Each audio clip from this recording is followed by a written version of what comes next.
అమ్మ బయలుదేరుతున్నాం, ప్యాకింగ్ అంతా అయిపోయింది. ఈయన వస్తే స్టార్ట్ అవ్వడమే. అమ్మ మీ అల్లుడు గారు వచ్చారు, మళ్ళీ చేస్తాను. ఏంటి పూర్ణ, అప్పుడే రెడీ అయిపోయావా? చాలా సంతోషంగా ఉందండి. మనం భద్రాచలం వెళ్తున్నామంటే సీతారాముల కళ్యాణం కళ్ళతో చూడబోతున్నాం. వేద పండితులు, మంత్రాలు, ముత్యాల తలంబ్రాలు, చాలా ఎగ్జైటింగ్ ఉందండి మనం వెళ్తున్నామంటే. ఏమండి టికెట్స్ ఎక్కడున్నాయి? ఆ పూజ గదిలో దేవుడి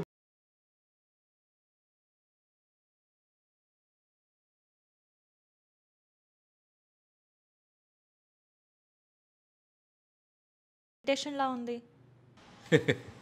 చూడు పూర్ణ, శ్రీ సీతారాముల కళ్యాణం ఈసారి మనం జక్కాలని సనత్ నగర్లో చూద్దాం. భద్రాచలంలో ఎంత గొప్పగా జరుగుతుందో కళ్యాణం, అదేవిధంగా జక్కాలనీలో కూడా వేద పండితుల సమక్షంలో చాలా గొప్పగా జరుగుతుంది. శ్రీ సీతారాముల కళ్యాణం జక్కాలనీలో వేద పండితుల సమక్షంలో చూసి వారి ఆశీర్వాదాన్ని తీసుకుని చక్కగా భోంచేసి వెళ్దాం.